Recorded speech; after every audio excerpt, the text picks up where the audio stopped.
new OnePlus 5 bears all the hallmarks of a typical OnePlus smartphone. It has the latest and greatest processor, tons of RAM, and a beautiful aluminium body.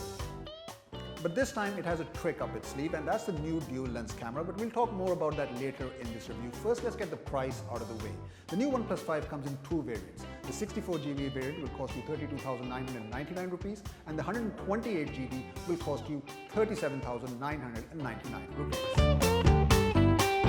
So basically the OnePlus 5 is going to cost you a little bit more than what you've been used to, which means the new OnePlus 5 has to be next level in order to set itself apart from its previous model, which also happens to be a little bit cheaper.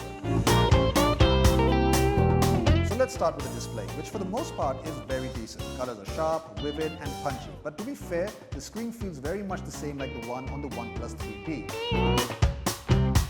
It's still a 5.5-inch AMOLED panel, which is still 1080p, as opposed to the more common Quad HD resolutions. Also, the display is not as impressive when compared to those edge-to-edge screens we've seen on the Samsung Galaxy S8 or LG G6. Then there's the design of the phone, which has been accused of being an exact copy of the iPhone 7 Plus. And yes, to some extent it does have some similarities, but that's not such a bad thing. I mean, look at it this way. If tomorrow I was supposed to gain a lot of muscle and people started calling me Vin Diesel, I'm not exactly going to complain, am I? In fact, I'm going to pack my bags and move to Hollywood. So yeah, it does look like the iPhone 7 Plus, but what's the big deal? At the end of the day, it's a very good looking phone. The aluminium unibody looks just stunning and has been refined from last year's OnePlus. It's now much slimmer, with the rounded edges and corners feeling really smooth. It also sits comfortably in your hand. It's actually like holding a high-tech feather, practically weightless. In terms of performance, the OnePlus 5 could very well be the fastest phone I've ever used. The Snapdragon 835 processor runs the show. Everything opens fast on this phone, nothing ever lags, and multitasking has never been more efficient thanks to all that RAM power.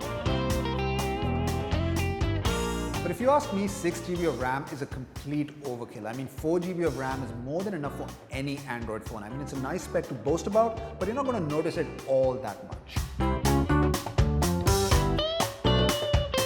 Inside, you'll also find a 3300 mAh battery, which does a decent job.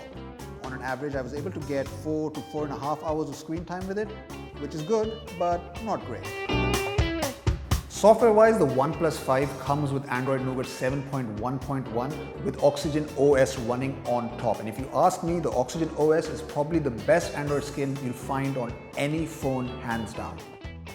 The software is very light and slick, but more importantly, there's barely any needless bloatware. Clearly, OnePlus has gone for the less is more approach with this phone, and honestly, it works like a charm. There's also a couple of new features thrown in, like the reading mode, which filters out blue light and uses grayscale mapping to make reading easier on your eyes. It's odd at first, but it does actually make reading text a whole lot easier. Now let's talk about the most hyped feature of this phone, which happens to be the camera, and you'll notice one big difference straight away. Instead of one lens, you're getting two lenses. One is your standard 16 megapixel lens, and the other is your 20 megapixel telephoto lens. For the most part, the dual camera clicks good pictures in good lighting conditions. But the 16 megapixel camera doesn't have optical stabilization, which leads to less than impressive images in low light conditions. Also, the new portrait mode, which is supposed to give you that defocused DSLR look, isn't all that special. The effect proved to be patchy, especially when the object's outline is tricky.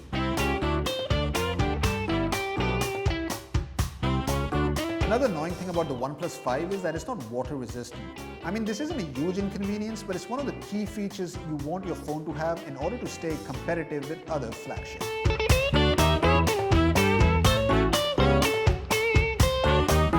Overall, the OnePlus 5 retains its predecessor's qualities and even builds upon it, but it's far from perfect. I mean, this phone needed that one feature that would truly set it apart and make it worthy of being called a flagship killer, and that was supposed to be the dual camera, but sadly it doesn't live up to all the hype. Don't get me wrong, I mean, this isn't a bad phone, but it could have been so much more.